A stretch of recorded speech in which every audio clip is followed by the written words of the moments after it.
Buenas tardes. Voy a dedicar mi exposición a la inteligencia del laberinto y en concreto a las estrategias y a las leyes y estrategias de este tipo de inteligencia. Bueno, ¿de dónde procede esto de inteligencia del laberinto? Maze Brightness, que ya es de Eugene Emerson Jennings. Eugene Emerson Jennings posiblemente ha sido el consultor con más reputación que ha tenido Estados Unidos durante 40 años.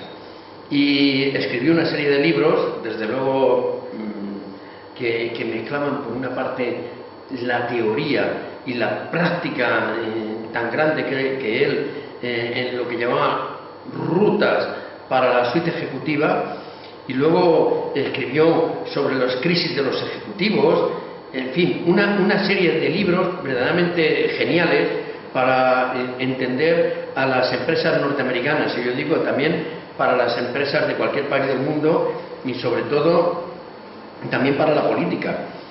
Y entonces él ve que en empresas e instituciones no están acostumbrados sus directivos y sus directivas a responder a los desafíos que les plantea un entorno tan cambiante.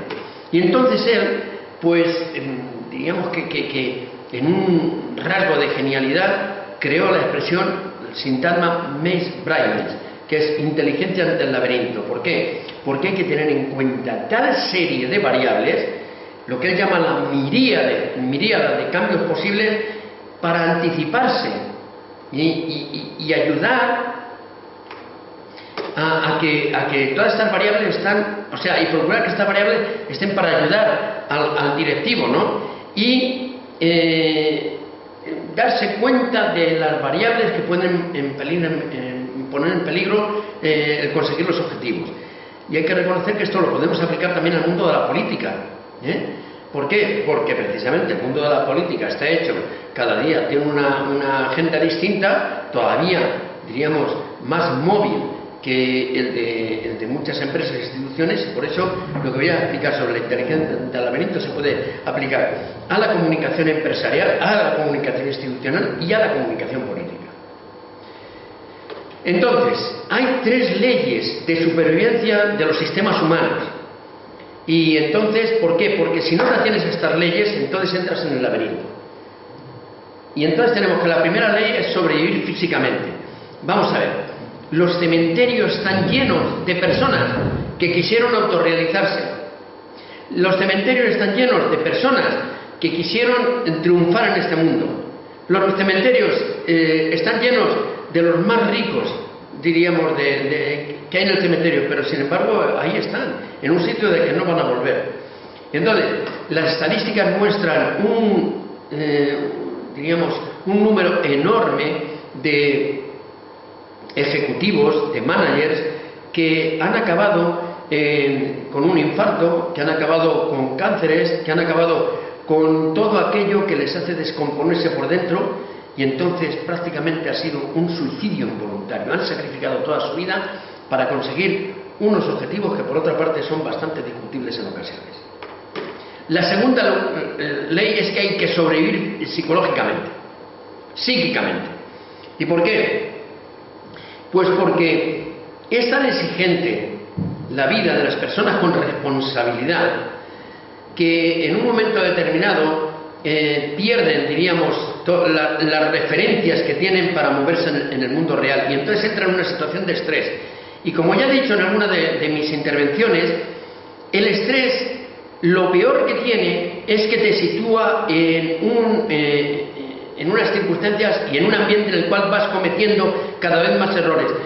Y el error último es mayor que el que has tenido anteriormente. Llega un momento que la persona se descompone psicológicamente, vamos. En España lo decimos coloquialmente, se vuelve chaveta, ¿no? Se trastorna, se destroza, se vuelve un loco o una loca, en el mejor sentido de la palabra. Entonces, más que un trabajo curativo, esto queda para los psiquiatras y para algunos psicólogos, no, aquí de lo que se trata es de que hay que prevenir esas situaciones de estrés. Por lo tanto, la inteligencia ante el laberinto, que también lo llamamos inteligencia funcional, lo que hace es adelantarse a los acontecimientos y prever los obstáculos que hay antes del camino. Igual que ocurre en la negociación, que hay que tener estrategias para crear los obstáculos antes de que estos se produzcan y darle solución, ¿no? Y la tercera ley es que hay que preservar el concepto que tú has elegido en la vida. Y esto tiene muchísima importancia. ¿Por qué? Porque hay autores, y lo han dicho claramente, que hablan, por ejemplo, Eric Berne, del concepto pensado de la vida.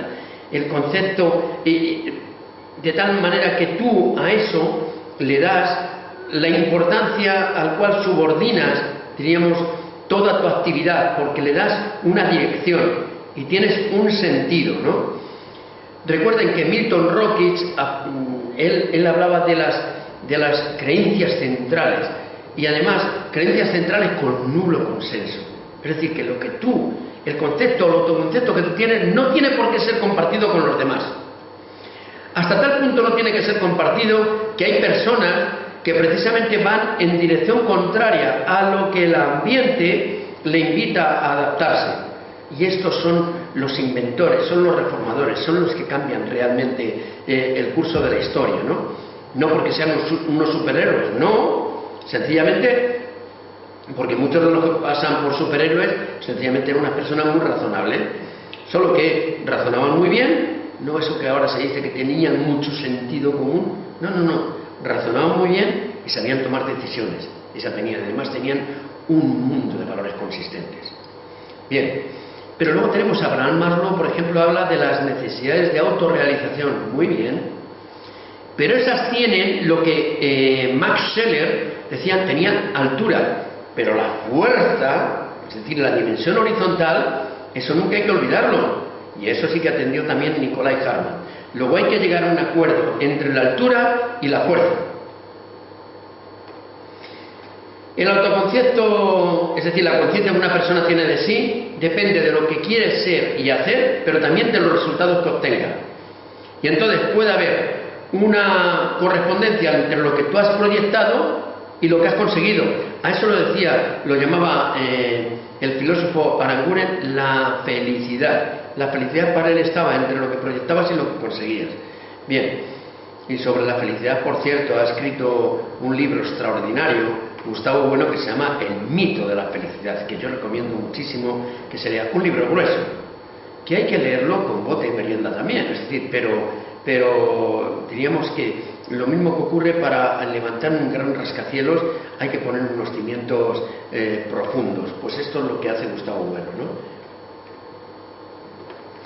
Entonces, ¿qué ocurre cuando una persona no avanza en la consecución de los objetivos? ¿Qué es lo que ocurre? Pues que se para, que se empantana y que sufre una sobrecarga de estímulos enteramente negativos, que se encuentra en un laberinto. Y entonces, ¿qué es lo que ocurre? Pues hay que dar solución. ¿Qué es lo que ocurre? Esto. ¿Qué es lo que ocurre para salir de esto? Pues sencillamente que aquí nos encontramos con un problema del yo, ¿no? Y es un problema de la personalidad, de las normas, de la religión, de la moral, de todo lo que se quiera. Pero aquí, y no al principio, es decir, es la tercera ley, pero no es la primera, porque si pusiéramos esta primera ley, esta ley, en lugar del tercer lugar, ocupase el primero, íbamos a tener problemas muy serios de supervivencia fisiológica y psíquica del individuo. Una persona sencillamente ha de esforzarse para no lanzar máscaras hacia los demás e ideas, y puede llegar a pasar por un triunfador o una triunfadora en esta vida, y sin embargo tener, diríamos, un patio trasero que realmente constituya el fracaso de su vida. Entonces no hay que llegar a una distancia tan grande entre la fachada y el patio trasero. Hay que llegar a un acuerdo para que no haya un extrañamiento de lo que una persona realmente quiere y profundamente quiere, y no se tiene por qué adaptar a las circunstancias, ¿no? Entonces, resulta que cuando una persona no se ajusta a lo que realmente quiere, aquí es donde surgen los problemas y surge la falsificación. Y ya decía Gabriel Marcel que quien no vive como piensa acaba pensando como vive. Y esto es el drama de muchos triunfadores que realmente son unos desgraciados, ¿no? Y entonces tenemos el abandonar el autoconcepto, lo pueden abandonar, y eso, claro, el autoconcepto, en algunos casos, si tu autoconcepto está enteramente equivocado, tienes oportunidad de cambiarlo, ¿eh? ¿Y cómo lo puedes cambiar? Pues elaborando un sistema consistente de valores, de acuerdo con tu autoconcepto. Lo que decía Eric Berne, es decir, si tú tienes un concepto realmente con el cual estás de acuerdo, aunque todo el mundo piense que eres un desgraciado, tú eres un triunfador. Tú no eres un loser, tú eres un winner, ¿eh? Entonces, pero claro, hay que tener un sistema de valores consistente. ¿Cuáles son tus valores? Esa es la pregunta. Y no se pregunta aquí en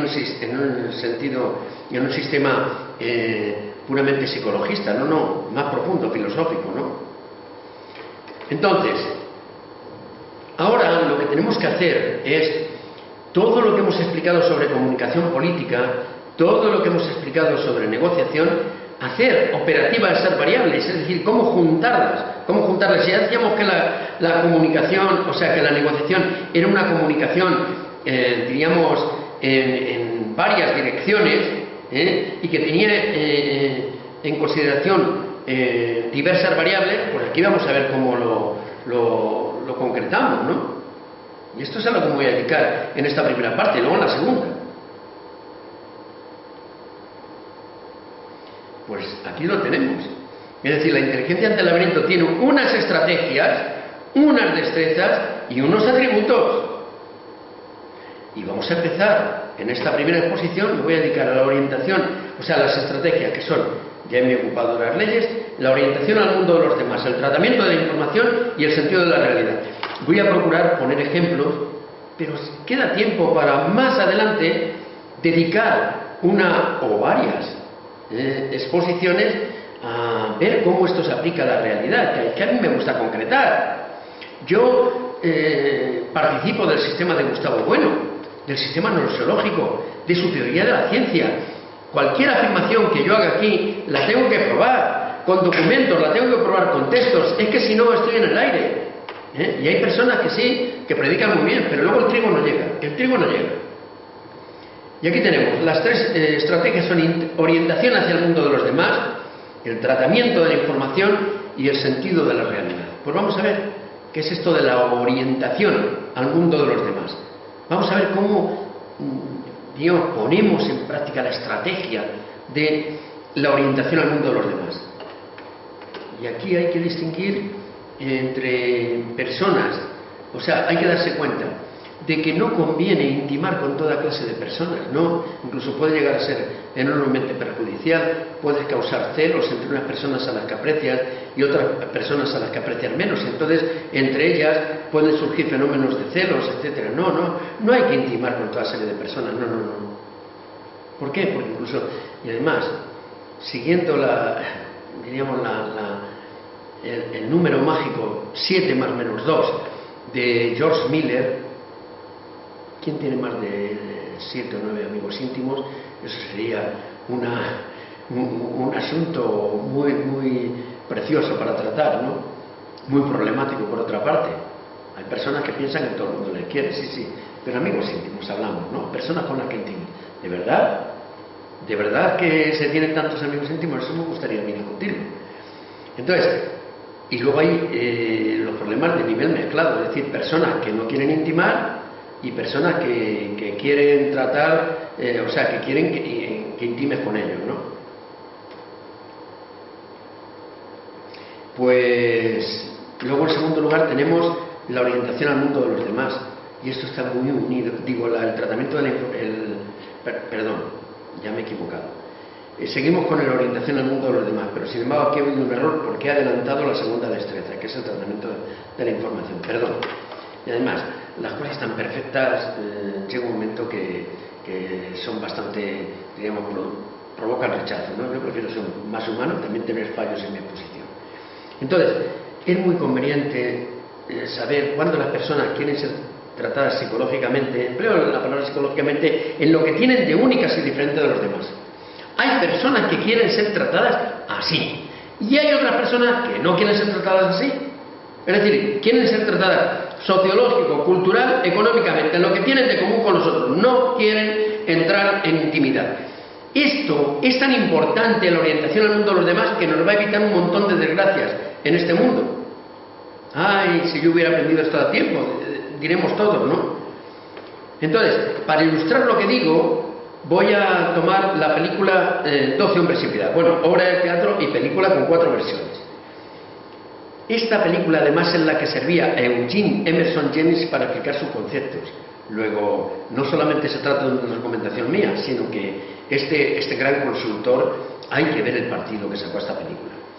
Y luego, de esta película me he ocupado ya de una de sus versiones al hablar de los mitos políticos y los estilos cognitivos. ¿Por qué? Porque al hablar del autoritarismo, del dogmatismo, perdón, ahí presentaba primero el comportamiento del protagonista de American History X y luego veía cómo prácticamente era un personaje enteramente igual a un afroamericano interpretado, el jurado número 10, interpretado por Milkety Williamson, que tenía los mismos esquemas mentales, el mismo tipo de discurso que el de American History X. Luego esto se da a través de, diríamos, el autoritarismo atraviesa todas las creencias políticas, todos los partidos políticos, todas las religiones, todo el mundo académico, todo, es decir, vemos que Milton Rockes tenía mucha razón, todas las razas. Bien, entonces Jennings empleaba la versión, y yo bien que fui testigo de ello, de 1956, que dirigió, que se ajustaba fielmente a la obra de teatro de Jenny Ross, y ahí el protagonista era Henry Fonda, ¿no? Pero en 1973, Estudio 1 de Televisión Española presentó una versión excelente, que yo recomiendo mucho, y que es accesible a compra. Yo no sé si incluso se puede bajar de Televisión Española, yo pienso que sí. La dirigió excelentemente Gustavo Pérez Puig. En 1996, el director William Friedkin, acuérdense ustedes, fue quien dirigió también El Exorcista, pues bien, él llevó al cine una versión en color, no en blanco y negro.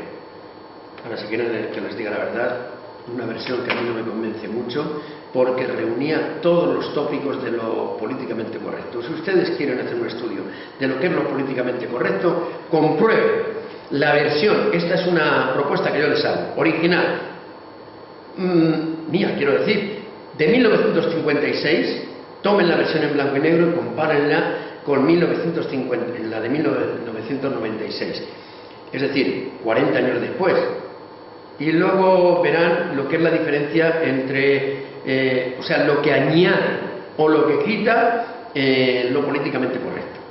Finalmente, y hasta ahora, digo hasta ahora, Nikita Mikhalkov dirigió en 2007 una película que tituló 12, que es una versión original de 159 minutos, es decir, 1 hora más que la versión original, y se aparta, por supuesto, y mucho del guión original. Creo que para ilustrar la inteligencia del laberinto esta película no vale, pero bueno, yo aquí se lo digo, ¿no? Entonces, examinando los diálogos, nos damos cuenta de que hay personajes de esta película que se orientan hacia los demás psicológicamente, es decir, en lo que tienen de distinto. Por ejemplo, el jurado número 2, que es un empleado de banca. Por ejemplo, el jurado número 5, que se ha criado en un barrio pobre, igual que el del acusado. El número 6, que es un albañil. El número 8, que es un arquitecto. El número 9, que es el viejo del grupo, ¿no? El hombre de la más que tercera edad. Y el número 11, que es un alemán huido del nazismo. Entonces, unos más que otros se orientan psicológicamente. Pero los demás personajes, es decir, 1, 2, 3, 4, 5, 6, los otros 6 personajes más bien tienden a lo sociocultural y económico, ¿no? Ahora sí, ahora viene el tratamiento de la información. Bien, ¿y por qué es tan importante el tratamiento de la información? Pues ya lo he explicado, por ejemplo, en negociación, y por supuesto en todo lo que estoy exponiendo sobre mi teoría, sobre teoría general de la información. en la cual lo que hago, digamos, de original, el original es Gustavo Bueno, yo lo que hago es aplicar una teoría tan original como Gustavo Bueno a todo el mundo de los medios de comunicación, incluso a la comunicación interpersonal también, ¿no? Pues la persona con inteligencia ante el laberinto se da cuenta de que la información es el combustible que mueve a las personas, a los grupos, a las organizaciones, a las colectividades, la política, etc. Ahora bien, esto hay que saber cómo utilizar la información, porque eso de estar muy bien informado poder estar tan bien informado que estás exageradamente bien informado, dispones de toda la información. Ahora, que dispongas de muchísima información no garantiza que estés muy bien informado, ¿eh? No. Entonces, hay que tener unos criterios para adquirir sentido de lo importante. Es decir, que no toda información es exactamente igual, no, que hay una que es mucho más importante que otra, ¿no? Y entonces, una vez que estableces prioridades, llevas de forma directa a adoptar decisiones. Y estas decisiones son muy importantes también en este sentido, ¿no? Entonces, ¿cómo lo mejor, si usted va a trabajar o está trabajando, bueno, sirve para todo, pero según, si usted va a entrar en una organización, en un partido político, en una institución, en cualquier parte que usted quiera, lo primero que tiene que hacer al entrar es saber hacerse un mapa de la etapa de llegar, de la etapa de realizar y de la etapa de marcharse. Y además es muy importante tratar la información en cada uno de estos pasos. Entonces, en la etapa de llegar hay que hacerse un mapa mental de la situación, porque no lo van a decir, y ya lo he explicado varias veces, las normas escritas. Esto hay que deducirlo, ¿no? Y hay que ver la estructura del poder. Y ya cuando me ocupé de la fase de información en la negociación, ya dije el tipo de personas y la estructura de poder en el cual había que, es decir, que había que saber moverse, había que saber identificar a las personas que tenían poder en la organización. Aquí nos vamos a fijar en qué tipo de poder. Y entonces hay varios tipos de poder. En primer lugar, el coercitivo, que son personas que sobre todo utilizan la fuerza, las sanciones, para obligar a las personas a lograr sus objetivos, aunque sea con una íntima insatisfacción personal. Estas personas coercitivas, bueno, en las dictaduras tienen una importancia decisiva, pero incluso en lo que pasa por democráticos hay mucha más dictadura de lo que parece. Es decir, mucha más restricción del movimiento que tienen las personas, de sus oportunidades. Hay que ver, sobre todo con esto de las listas bloqueadas, las listas cerradas, lo que se limita al movimiento de las personas. Pues no, a las personas hay que dejarle mucho margen de acción. El poder utilitario, pues el poder utilitario es que usted puede llegarse a convertir en un manipulador muy grande, sencillamente porque toma todos los estímulos que Gustavo Bueno se ocupa de ello cuando habla del poder gestor, es decir, del poder estimulativo, pero hay personas que en lugar de ponerlo a favor de los planes y programas, lo que hacen es ponerlo a favor de su propio poder. Y entonces a unos los premian, a otros los castigan, a unos les alaban, a otros les vituperan, etc. No, el poder utilitario, en su justo sentido sí, pero exageradamente utilizado puede llegar a convertirse en un auténtico desastre, ¿no? El poder normativo, bueno, pues aquí ya empleamos con el prestigio, con los símbolos, con toda serie también de manipular mediante la utilización no tanto de los estímulos sino del poder legal, ¿no? El poder legal. Y hay personas que, reconozcámoslo, hay que ver, es que como siempre están obedeciendo las normas, como siempre están utilizando las normas para reprimir los movimientos de las personas, para obstaculizarlos, en fin, que tampoco nos convence el poder normativo, aunque sea necesario. Sin embargo, el poder de información depende de que tú te des cuenta de que, aunque no te den información ninguna, tú eres capaz de detectarlo, igual que hacían estas personas tan creativas como el padre Brown, como House, como Colombo, como Hill Grissom, como Sherlock Holmes. Estos sí que están descubriendo siempre información aunque los demás no se la den. Y además saben obtener información de los demás porque son inteligentes y porque son gente, en algunos casos, muy abiertas, en otras no tanto, ¿no? Me estoy acordando de House o me estoy acordando de Sherlock Holmes. Sherlock Holmes tiene permiso, como diría Eric Berne, la operación fundamental en esta vida para ayudar a los demás es el permiso. Entonces, hay personas que tienen permiso para hacer las cosas muy bien, como Sherlock Holmes, para pensar, como Sherlock Holmes, pero no tenían permiso para amar. Colombo, por ejemplo, tiene permiso para amar, para hacer las cosas bien, para pensar, pero no aparece su mujer. Tampoco parece que tiene permiso para amar House, pero hay que ver qué genio es para hacer las cosas, para pensar. Y quién me queda, y Phil Clisson tampoco tiene demasiado permiso para amar, ¿no? Aunque pues es una persona que sabe utilizar la información muy bien. Pero esto nos llevaría a otro terreno, que no renuncio a explicarlo, a ver, el autoconcepto de las personas. El autoconcepto de las personas, ¿no? Bueno, y entonces dice que para adquirir esa información son cruciales la forma y la distribución del tiempo de la entrada de datos, ¿no? Entonces, poseen poder de información aquellos cuyo mapa mental se aproxima progresivamente al territorio. Aunque esta labor quedará siempre inacabada, porque hay multitud de variables, y el valor siempre cambiante de estas, que ya lo hemos dicho, ¿no?, al hablar de los parámetros. Ahora, al cerebro humano pueden llegar muchas informaciones o muy pocas. Es decir, puede estar infracargado o sobrecargado. Bueno, pues la sobrecarga y la infracarga, la sobrecarga produce, diríamos, la destrucción, puede llevar a la destrucción de la sensatez de las personas, pero la infracarga también que en un estado de insatisfacción o de hambre de información muy grande, ¿no?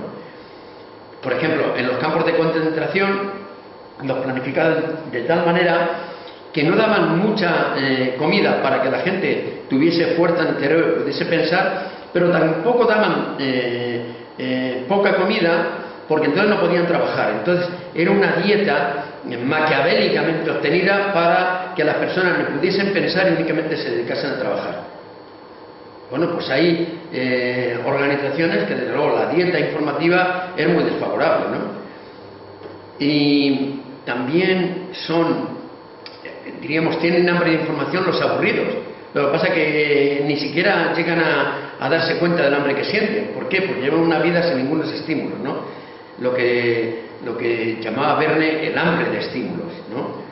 Y entonces ni grandes depresiones ni grandes ilusiones, son las personas que empatan en la vida. Y la solución en este caso es difícil, ¿no? ¿Por qué? Pues porque lo primero que hay que hacer con los aburridos es darse cuenta de que han perdido el sentido de la vida, y hay que entrar en unas conversaciones con ellos para ver si se despiertan y ven las grandes oportunidades, las grandes vías de acción que tienen a su alrededor, porque el poder del pensamiento es tan enorme que las personas no nos damos cuenta de ello, ¿no? Entonces, acerca de la sobrecarga hay un libro fundamental de hace ya 40 años que se llama El Soft del Futuro, pero que no ha perdido virtualidad, al revés, la va ganando según va pasando el tiempo. Es el libro de Alvin Toffler. El Soft del Futuro es la respuesta a un estímulo excesivo, y se produce cuando el individuo se ve obligado a actuar por encima de su nivel de adaptación.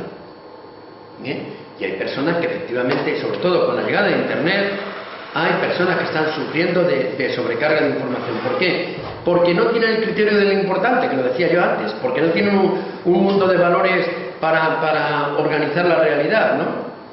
Bueno, y Toffler piensa que esto puede llevar a un derrumbamiento psicológico. No es que lo diga él, es que lo estamos observando todos los días, ¿no? Él habla de tensión de penetración de largo alcance. Bueno, como queramos afirmarlo, pero lo podemos ver en los soldados. Hay que ver los que estuvieron en la guerra de Vietnam, hay que ver los que han estado en la guerra de Irak, que de trastornos, pues sencillamente porque estaban sometidos a unas condiciones tan desfavorables, y aquí mismo en España perdonen que les ponga este ejemplo, bueno, perdón, lo voy a poner, además con mucho orgullo. Lo que se llamaba el síndrome del norte era esa cantidad de estímulos peligrosos, amenazantes, a los que estaban sometidos las fuerzas de seguridad, las fuerzas del orden, pero también los partidos, los miembros de los partidos y los políticos, de los que llamaban, con una palabra muy larga, los políticos, a mí no me gusta, constitucionalistas, una palabra demasiado larga, ¿no? Es decir, los que creían en España. Pues hay que ver lo que se ha llamado el síndrome del norte y los años del plomo, las 850 muertes que ha habido precisamente porque estaban sometidos continuamente a esta sobrecarga de información amenazante, ¿no? Entonces, para evitar la sobrecarga de información, pues establecer prioridades entre los objetivos y las actividades, porque claro, es que si nos fijamos en unos objetivos demasiado grandes y luego resulta que las actividades no responden a conseguir esos objetivos, entonces nos frustramos, No podemos aspirar a hacernos con toda la cantidad de información posible, eso es un error, es con la menor cantidad de información, no importante. Y lo dice. Y fíjense, Russell Aicott, otro personaje al que admiro muchísimo, dice: si uno no sabe lo que está haciendo y quiere la respuesta a un problema, la respuesta es que se puede hacer cualquier cosa. Él dice, hacer una encuesta. Pero si uno entiende lo que está tratando de controlar, necesita muy poca información. Efectivamente, en una octavilla puedes decir toda la información que necesitas, ¿no? Igual que para las películas de Hollywood, para proponer una idea, en una tarjeta podía ir prácticamente todo el meollo de la película. Pues igual aquí. Y ahora ven, vamos a ver las posiciones que hay ante la información, que esto a mí me gusta mucho tratar. En primer lugar, hay personas que adoptan la información, ¿sí? ¿Y por qué la adoptan? Sencillamente porque o están de acuerdo con lo que estás diciendo, pero sobre todo porque hay una fuerza para que se adapten a lo que tú estás diciendo, a lo que está contando el líder, y sencillamente, bueno, pues no tienen, si luego les someten a cualquier tipo de información contraria, no saben cómo contestar.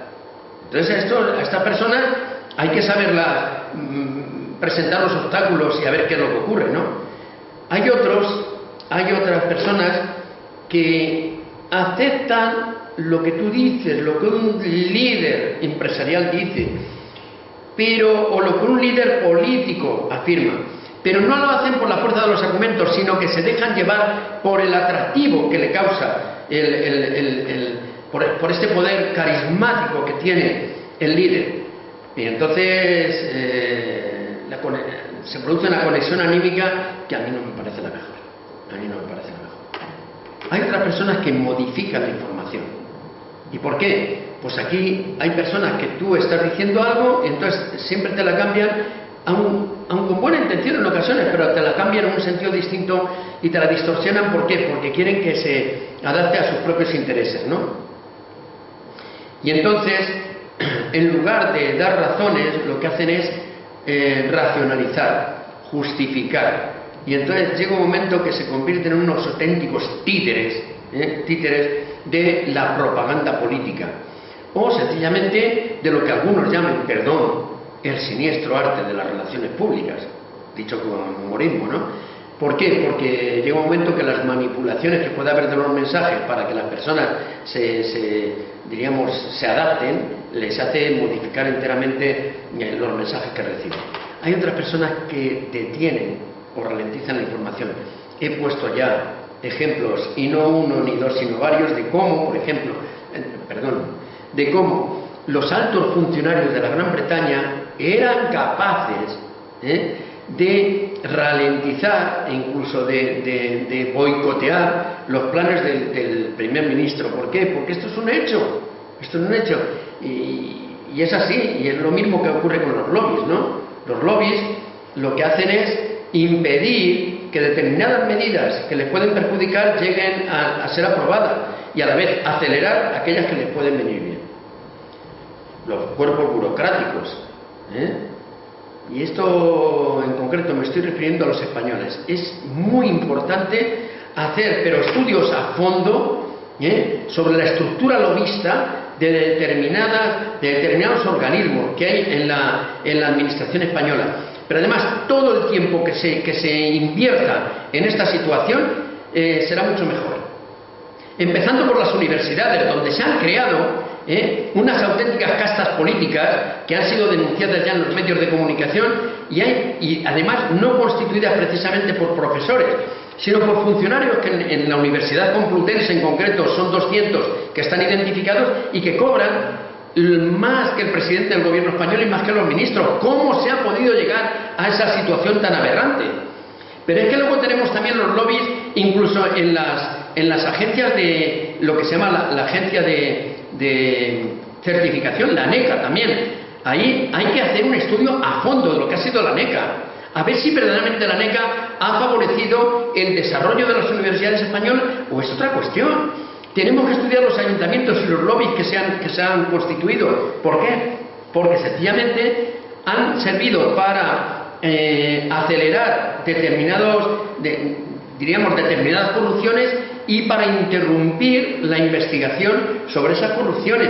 Y hay que examinar también las administraciones autonómicas. Es decir, es que hay mucho que hacer en este sentido, ¿no?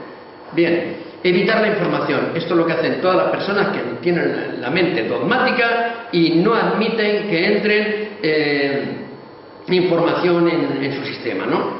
Como decía una persona hablando humorísticamente de Hegel, dice, si una piedra no caía en su sistema, peor para la piedra, no peor para el sistema, ¿no?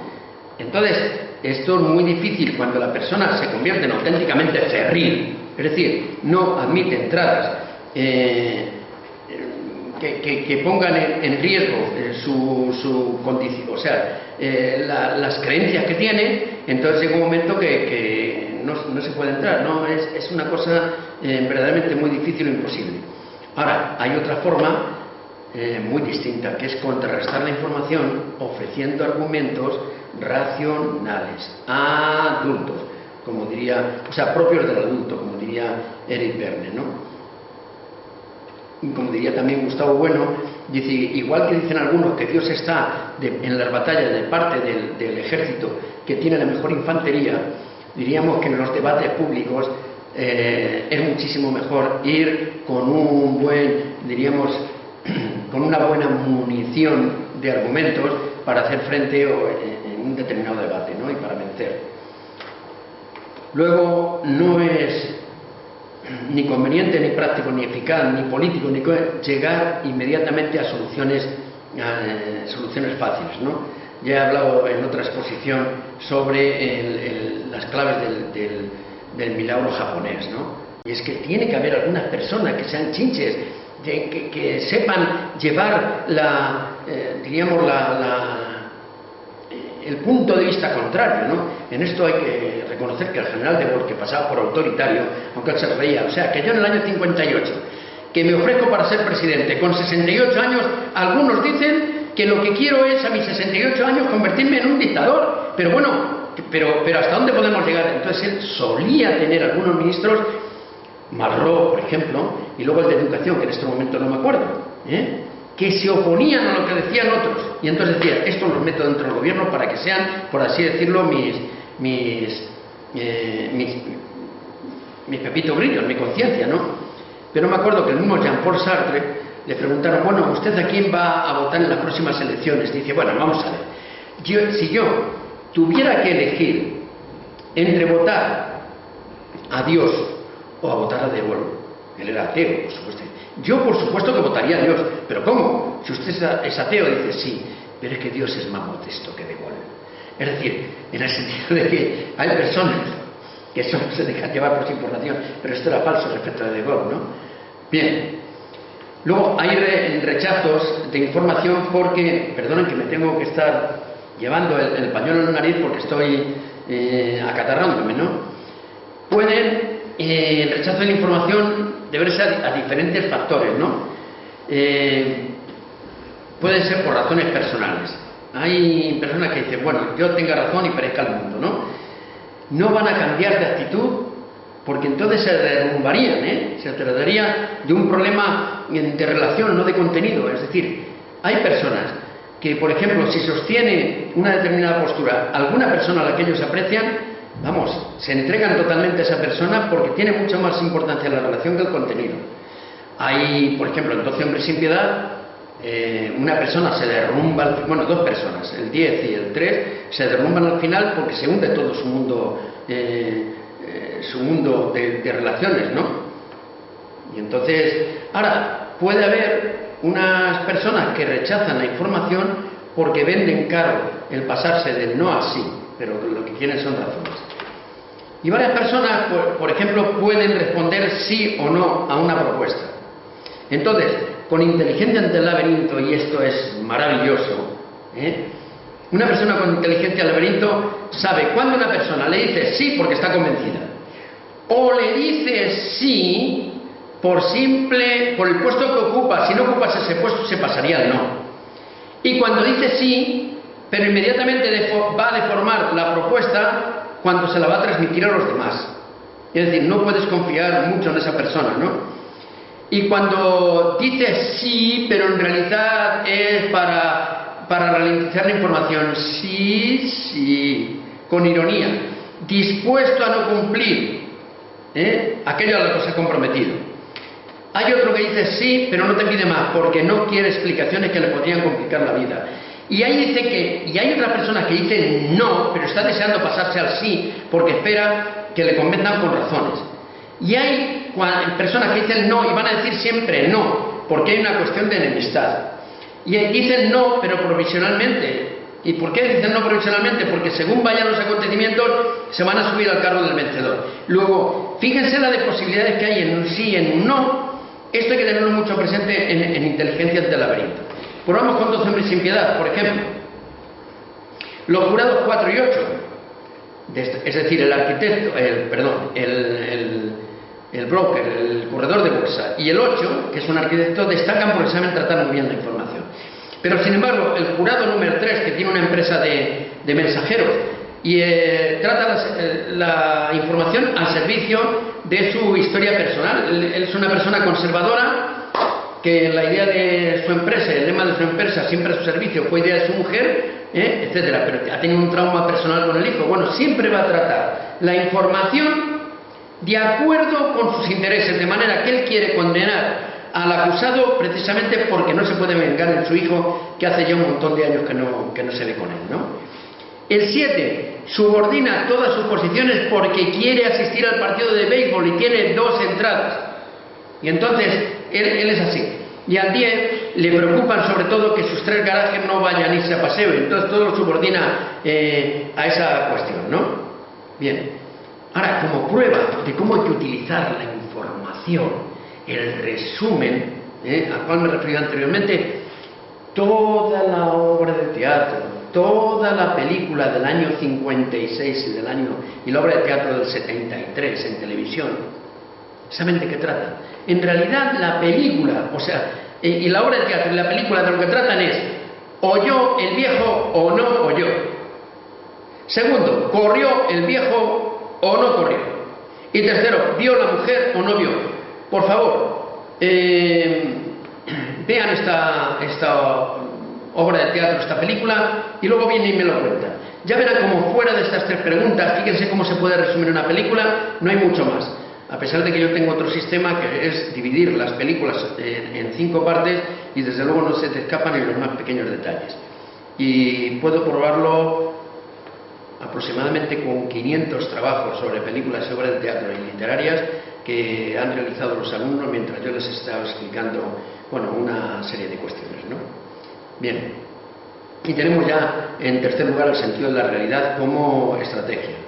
Bueno, entonces, el sentido de la realidad es que cuando llegamos a una determinada empresa, a un determinado partido político, a una institución, a lo que ustedes quieran, lo primero hay que hacerse un mapa de la realidad, de las personas sí, pero sobre todo de las situaciones. Las situaciones van cambiando, las personas también. Bueno, pues entonces esa forma de ver la realidad no se improvisa, viene incluso de etapas muy atrás de la vida, ¿no? Y esto lo ha estudiado muy bien Eric Berne en ¿Qué dice usted después de decir hola?, cuando habla del guión de las personas, ¿no? Y de cómo estamos programados. Y estas crisis que las personas tienen cuando no saben hacerse un mapa de la realidad, esto Eugene Emerson Jennings, que trató a muchísimos directivos, muchísimos ejecutivos, él llegó a decir que había 3 crisis fundamentales. Hay quienes sienten ansiedad ante la autoridad, hay quienes sienten ansiedad ante la organización y hay quienes sufren una crisis de todo ello.